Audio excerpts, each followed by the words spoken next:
Welcome to Astounding Stories of Space and Time.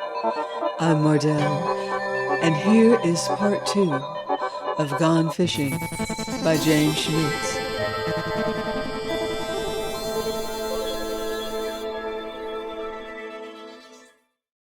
McAllen looked at him. "Are you thinking of financing the experiments, Mr. Chard?" "In return," Barney said, "for a consideration." "What's that?" McAllen's expression grew wary. "When you retired," Barney told him, "I dropped a nice piece of money as a consequence. It was the first beating I'd taken, and it hurt. I'd like to pick that money up again." "All right. We're agreed it can't be done on the McAllen Tube. The tube wouldn't help make the world a safer place for Barney Chard. But the tube isn't any more remarkable than the mind that created it. Now, I know a company which could be top of the heap in electronics precision work. One-shot specialties is what they go in for. If it had your mind as technical advisor, I can buy a controlling interest in that company tomorrow, Doctor, and you can have the $1.5 million paid off in not much more time than you expect to take to get your monster back under control and shut down. 3 years of your technical assistance, and we're clear." McAllen's face reddened slowly. "I've considered hiring out, of course," he said, "many times. I need the money very badly. But aren't you overlooking something?" "What?" "I went to considerable pains," said McAllen, "to establish myself as a lunatic. It was distasteful, but it seemed necessary to discourage anyone from making too close an investigation of some of my more recent lines of research. If it became known now that I was again in charge of a responsible project—" Barney shook his head. "No problem, Doctor. We'd be drawing on outside talent for help in specific matters. Very easy to cover up any leads to you personally. I've handled that general sort of thing before." McAllen frowned thoughtfully. "I see, but there wouldn't be so much work that—" "No," Barney said, "I guarantee you'll have all the time you want for your own problem." He smiled. "Considering what you told me, I'd like to hear that one's been solved myself." McAllen grinned briefly. "I can imagine. Very well, when can you let me have the money, Mr. Chard?" The sun was setting beyond the little lake as Barney drew the shades over the cabin window again. Dr. McAllen was half inside the built-in closet at the moment, fitting a pair of toggle switches to the concealed return device in there. "Here we go," he said suddenly. 3 feet from the wall of the room, the shadowy suggestion of another wall and of an open door became visible.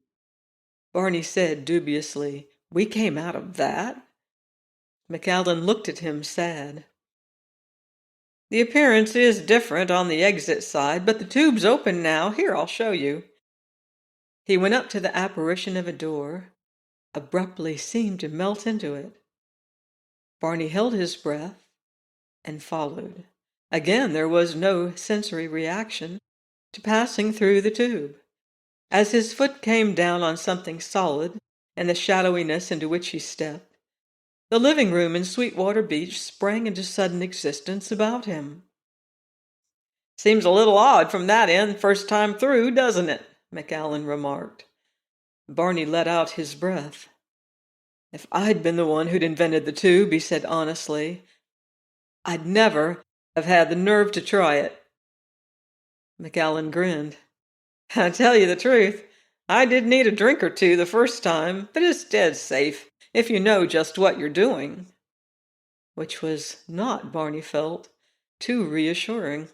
He looked back. The door through which they had come was the one by which they had left.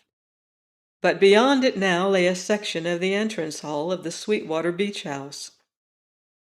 "Don't let that fool you," said McAllen, following his gaze. "If you tried to go out into the hall at the moment, you'd find yourself right back in the cabin. Light rays passing through the tube can be shunted off and on. He went over to the door, closed and locked it, dropping the key in his pocket. I keep it locked. I don't often have visitors, but if I had one while the door was open, it could be embarrassing. What about the other end? Barney asked. The door appeared in the cabin when you turn those switches. What happens now? Suppose someone breaks into the cabin and starts prowling around. Is the door still there? McAllen shook his head. Not unless that someone happened to break in within the next half-minute. He considered. Let's put it this way. The tube's permanently centered on its 2 exit points. But the effect ordinarily is dissipated over half a mile of the neighborhood at the other end. For practical purposes, there is no useful effect. When I'm going to go through, I bring the exit end down to the focus point. Does that make sense? Very well. It remains focused for around 60 or 90 seconds, depending on how I set it. Then it expands again. He nodded at the locked door. In the cabin, that's disappeared by now. Walk through the space where it's been, and you'll notice nothing unusual. Clear? Barney hesitated. And if that door were still open here, and somebody attempted to step through after the exit end had expanded? Well, McAllen said, moving over to a wall buzzer and pressing it, that's what I meant when I said it could be embarrassing. He'd get expanded too. Disastrously. Could you use a drink, Mr. Chard? I know I want one. The drinks, served by Fredericks, were based on a rather rough grade of bourbon, but Barney welcomed them. There was almost a sick fascination in what was a certainty now. He was going to get the tube. That tremendous device was his for the taking. He was well inside McAllen's guard. Only carelessness could arouse the old man's suspicions again. And Barney was not going to be careless. No need to hurry anything. He would play the reserved role he had selected for himself, leave developments up to the fact that McAllen had carried the burden of his secret for 12 years, with no more satisfactory confidant than Fredericks to trust with it. Having told Barney so much, McAllen wanted to tell more. He would have needed very little encouragement to go on talking about it now. Barney offered no encouragement. Instead, he gave McAllen a cautiously worded reminder that it was not inconceivable they had an audience here, at which McAllen reluctantly subsided.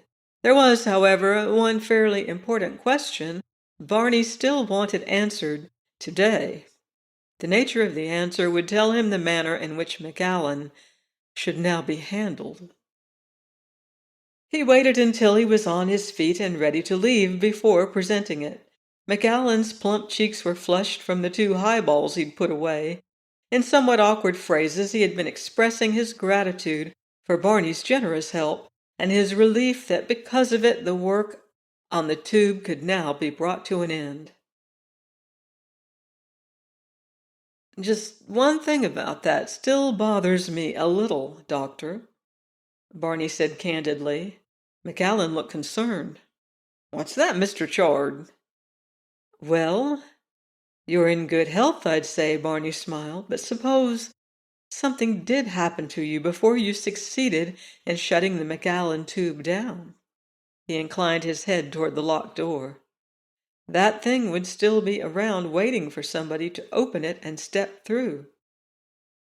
McAllen's expression of concern vanished. He dug a forefinger cheerfully into Barney's ribs. Young man, you needn't worry. I've been aware of the possibility.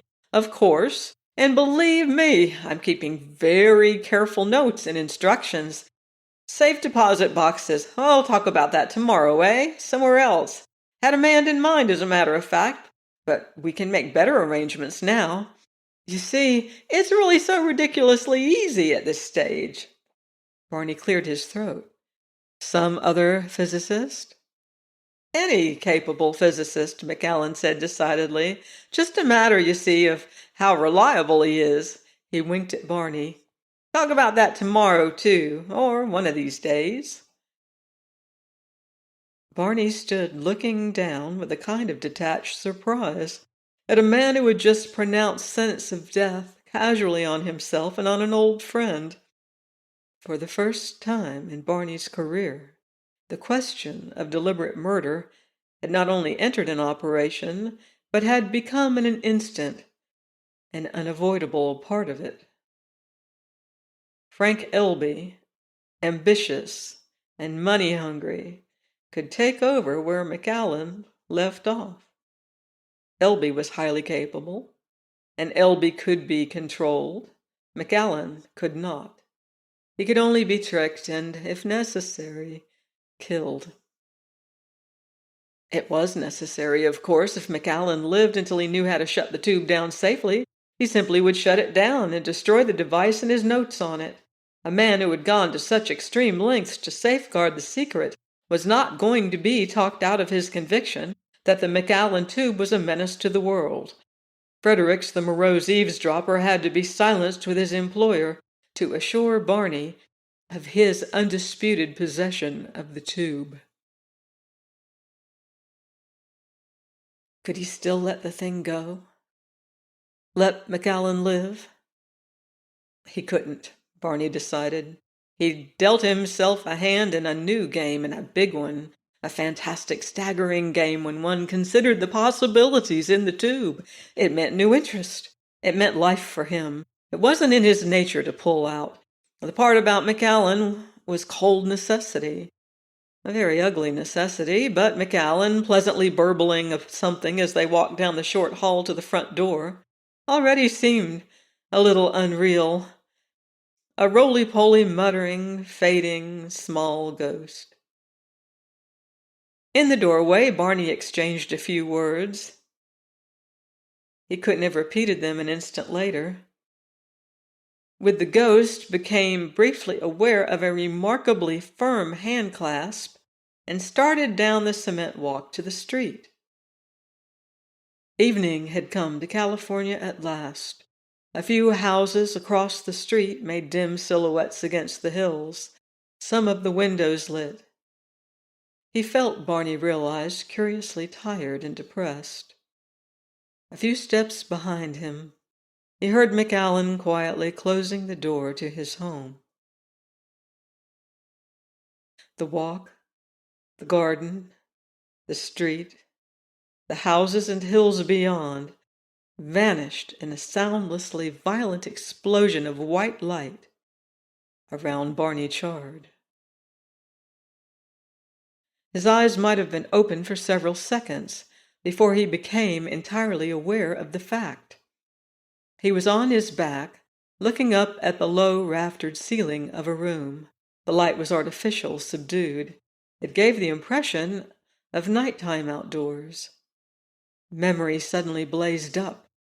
Tricked, came the first thought. Outsmarted, outfoxed, and by... Then that went lost in a brief, intense burst of relief at the realization he was still alive and apparently unhurt. Barney turned sharply over on his side, bed underneath he discovered, and stared around. The room was low, wide, something undefinably odd. He catalogued it quickly. Redwood walls, Navajo rugs on the floor, bookcases, unlit fireplace, chairs, table, desk with a typewriter and a reading lamp.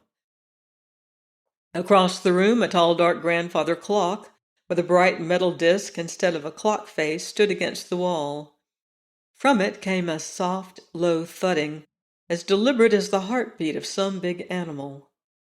It was the twin of one of the clocks he had seen in McAllen's living room. The room was McAllen's, of course, almost luxurious by comparison with his home, but wholly typical of the man. And now Barney became aware of its unusual feature. There were no windows. There was only one door. So far to his right he had to twist his head around to see it. It stood half open.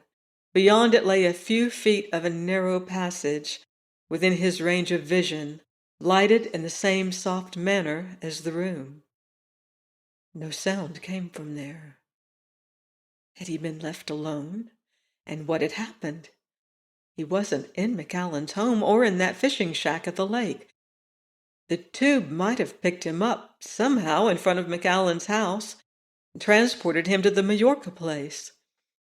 Or he might be in a locked hideaway McAllen had built beneath the Sweetwater beach house. Two things were unpleasantly obvious.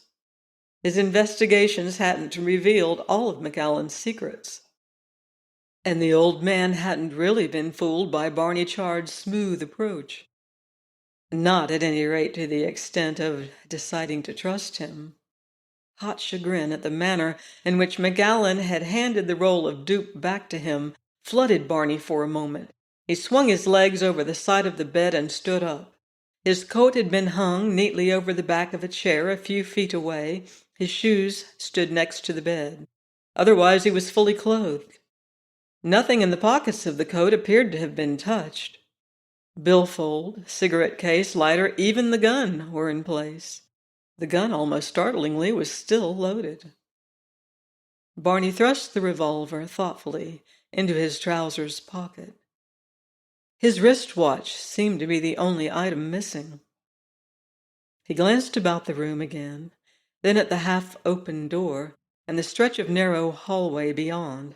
McAllen must have noticed the gun. The fact that he hadn't bothered to take it away, or at least to unload it, might have been reassuring. Under different circumstances, here it could have a very disagreeable meaning. Barney went quietly to the door, stood listening a few seconds, became convinced there was no one within hearing range, and moved on down the hall. In less than 2 minutes he returned to the room with the first slow welling of panic inside him. He had found a bathroom, a small kitchen and pantry, a storage room twice as wide and long as the rest of the place combined, crammed with packaged and crated articles, and with an attached freezer. If it was mainly stored food, as Barney thought, and if there was adequate ventilation and independent power, as seemed to be the case, then McAllen had constructed a superbly self-sufficient hideout. A man might live comfortably enough for years without emerging from it. There was only one thing wrong with the setup from Barney's point of view, the thing he'd been afraid of. Nowhere was there an indication of a window or of an exit door. The McAllen Tube, of course, might make such ordinary conveniences unnecessary.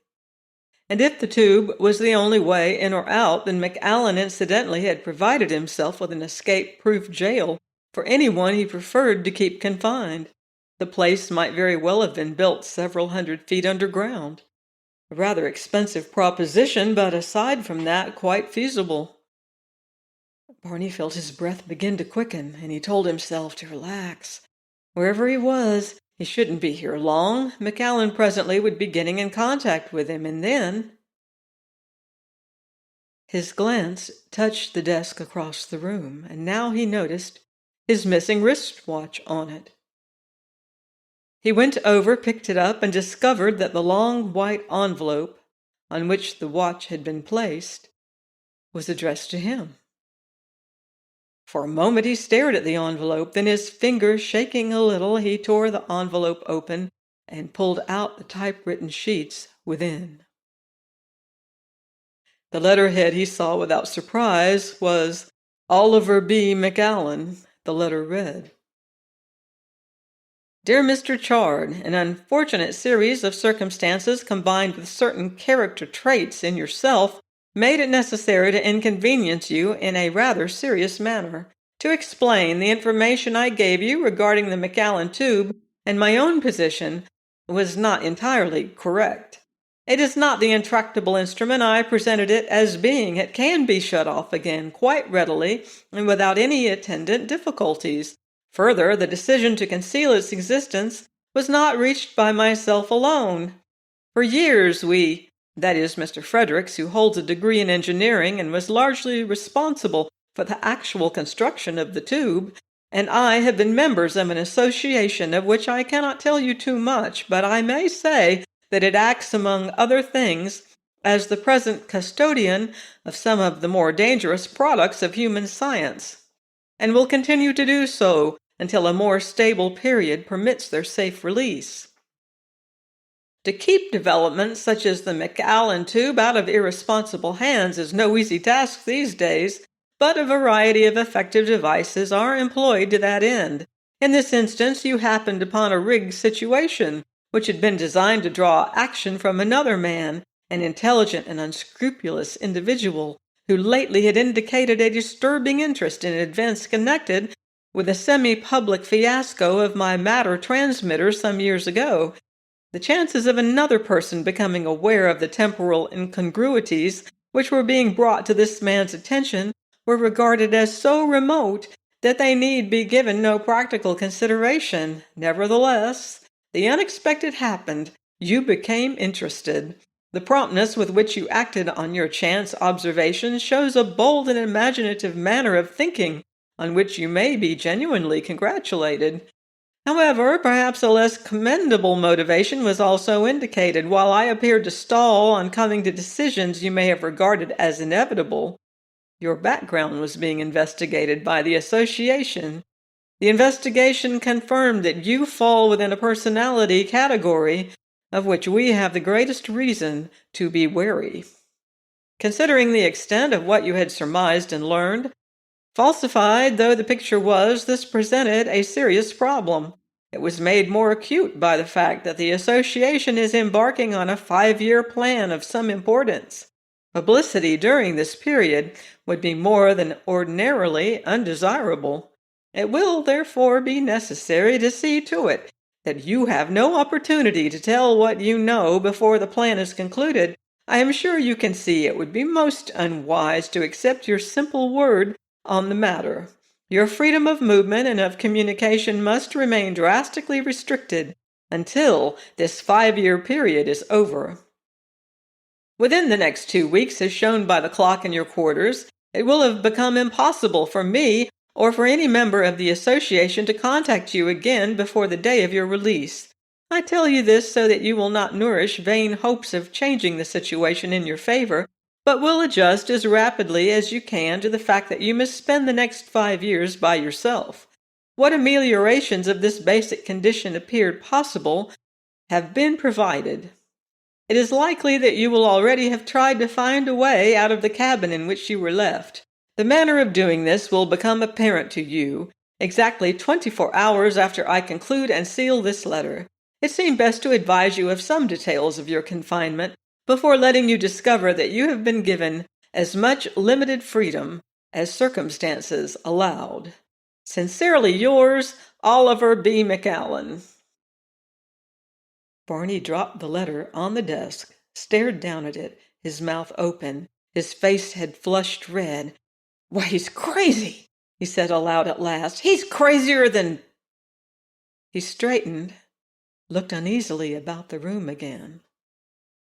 Whether a maniac, McAllen made a more desirable jailer than a secret association engaged in keeping dangerous scientific developments under cover could be considered an open question. The most hopeful thought was that Dr. McAllen was indulging an unsuspected and nasty sense of humor. Unfortunately, there wasn't the slightest reason to believe it. McAllen was wise to him. The situation was no gag, and neither was it necessarily what McAllen wanted him to think. Unless his watch had been reset, he had been knocked out by whatever hit him for roughly 5 hours. Or 17, he amended. But he would have been hungry if it had been the longer period, and he wasn't.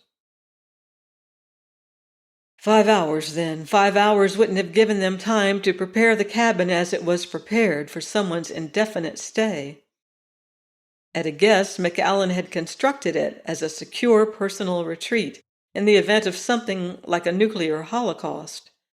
But in that case, why vacate it now for Barney Chard? Too many questions, he thought. Better just keep looking around. The blank metal face on the grandfather clock swung back to reveal a group of 4 dials, each graduated in a different manner, only one of them immediately familiar. Barney studied the other 3 for some seconds. Their meaning suddenly became clear. The big clock had just finished softly talking away the 4th hour of the first day of the first month of year 1.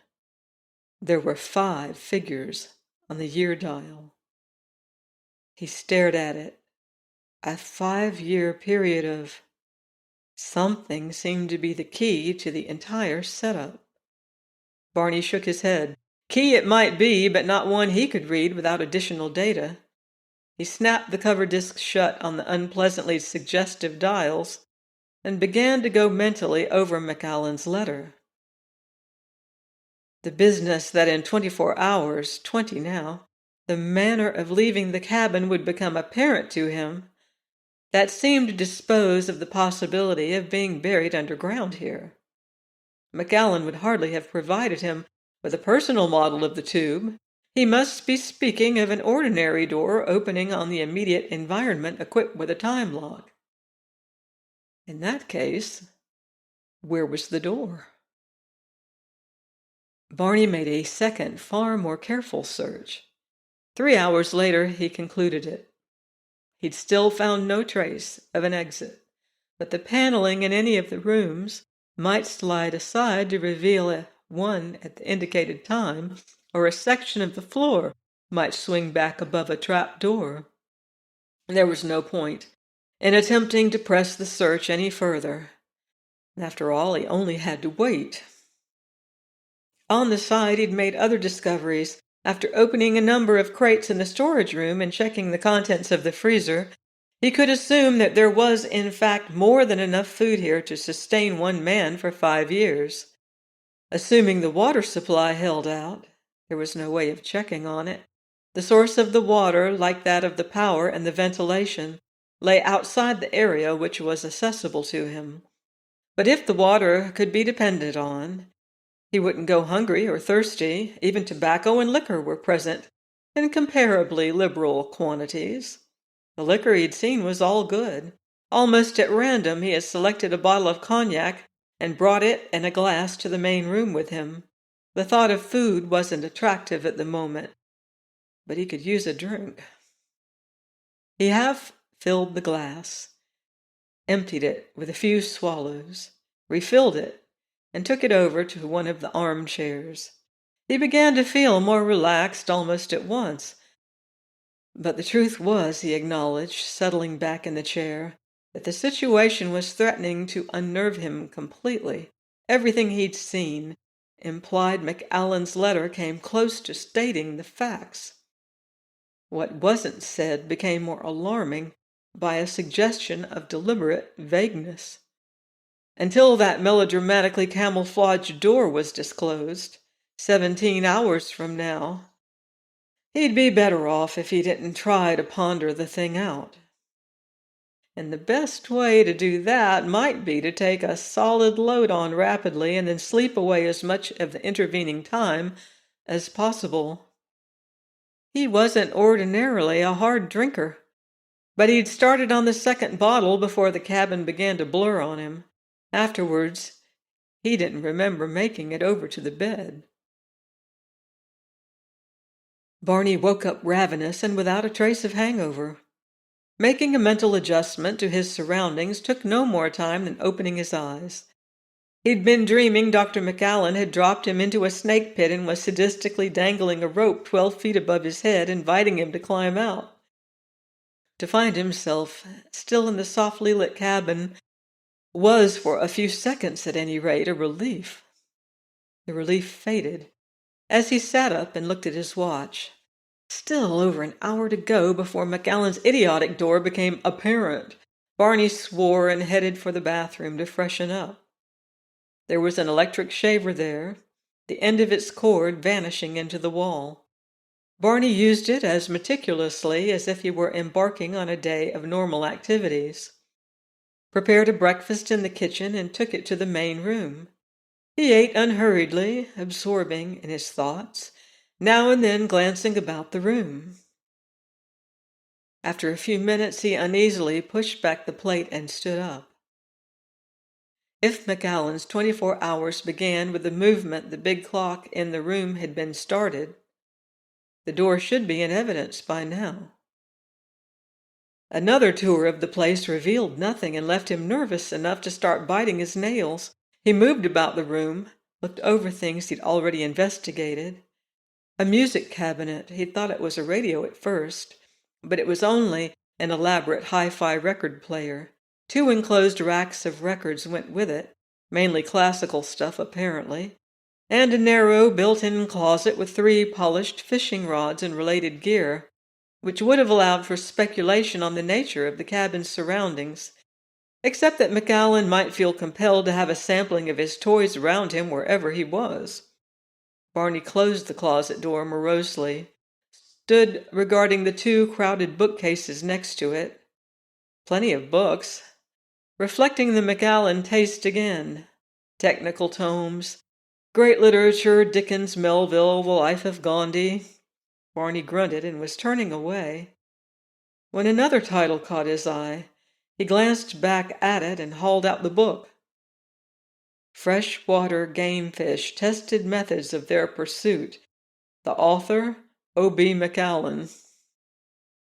Barney was opening the book when the cabin's door also opened. Bright light, daylight, filled the room with so sudden a gush that Barney's breath caught in his throat. The book seemed to leap out of his hands. With the same glance he saw that the low, wide picture window, which abruptly had appeared in the opposite wall, occupying almost half its space, and in the other wall on the far left a big door which was still swinging slowly open into the room. Daylight poured in through the window and door, and beyond them. For seconds, he stared at the scene outside, barely aware of what he was looking at, while his mind raced on. He had searched every inch of the walls, and those thick wooden panels hadn't simply slid aside. The surfaces of the door frame and window were flush with the adjoining wall sections. So the McAllen Tube was involved in these changes. He might have guessed. Barney thought that McAllen would have found more than one manner of putting the space-twisting properties of his device to use. And then finally, he realized what he was seeing through the window and beyond the door. He walked slowly up to the window, still breathing unevenly. The scene was unfamiliar, but not at all extraordinary. The cabin appeared to be part way up one side of a heavily forested, rather narrow valley. It couldn't be more than half a mile to the valley's far slope, which rose very steeply, almost like a great cresting green wave, filling the entire window. Coming closer, Barney saw the skyline above it, hazy, summery, brilliantly luminous. This cabin of McAllen's might be in one of the wilder sections of the Canadian Rockies. Or, and this was a considerably less happy thought, it probably could have been set up just as well in some area like the Himalayas. But a more immediate question was whether the cabin actually was in the valley, or only appearing to be there. The use of the tube made it possible that this room and its seeming surroundings were very far apart, in fact. And just what would happen to him then, if he decided to step outside? There were scattered sounds beyond the open door, bird chirpings and whistles, and the continuous burring calls of what Barney decided would be a wild pigeon. Then a swirl of wind stirred the nearer branches. He could feel the wash of the breeze in the room. It looked and sounded and felt all right. Barney scowled undecidedly, clearing his throat, then discovered that a third item had appeared in the room along with the door and the window. In the wall, just this side of the door, at the shoulder height, was a small ivory plate with 2 black switches on it, presumably the controls for door and window. Barney went over, gingerly touched the one on the right, watching the window, then flicked up the switch. Instantly the window had vanished. The wood paneling again covered the wall. Barney turned the switch down. The window was back. The door refused to disappear until he pushed it shut, and then it obeyed its switch with the same promptness. He went back across the room, returned with one of McAllen's fishing poles, and edged its tip tentatively out through the door. He wouldn't have been surprised if the tip had disintegrated in that instant. But nothing at all occurred. He dug about with the pole in the loose earth beyond the doorsill and drew it back. The breeze was flowing freely past him, and a few grains of soil blew over the sill and into the room. The door seemed to be concealing no grisly tricks and looked to be safe enough. Barney stepped out on the sill, moved a few hesitant steps, stood looking about. He had a better view of the valley here, and the better view told him immediately that he was not in the Canadian Rockies. At least Canada, to his knowledge, had no desert. And on the left, this valley came to an end, perhaps a little more than a mile away from the cabin, its wooded slopes flowing steeply down to a landscape which was dull rust red, flat sand with stretches alternating with worn rock escarpments, until the desert's rim rose toward and touched the hazy white sky. Not so very different from... Barney's eyes widened suddenly. Could he be in the Sierras? Perhaps not more than 3 or 4 hours' drive from Los Angeles? 3 or 4 hours' drive if he'd had a car, of course, but even so. He stared around, puzzled. There were no signs of a human being, of human habitation. Somebody else must be here. Somebody had to keep guard on him. Otherwise, there was nothing to stop him from walking away from this place. Though it might very well be a long, uncomfortable hike to any civilized spot. Even if this did turn out to be the Himalayas, or some equally remote area, there must be hill tribes about if one went far enough. There should even be an occasional airplane passing overhead.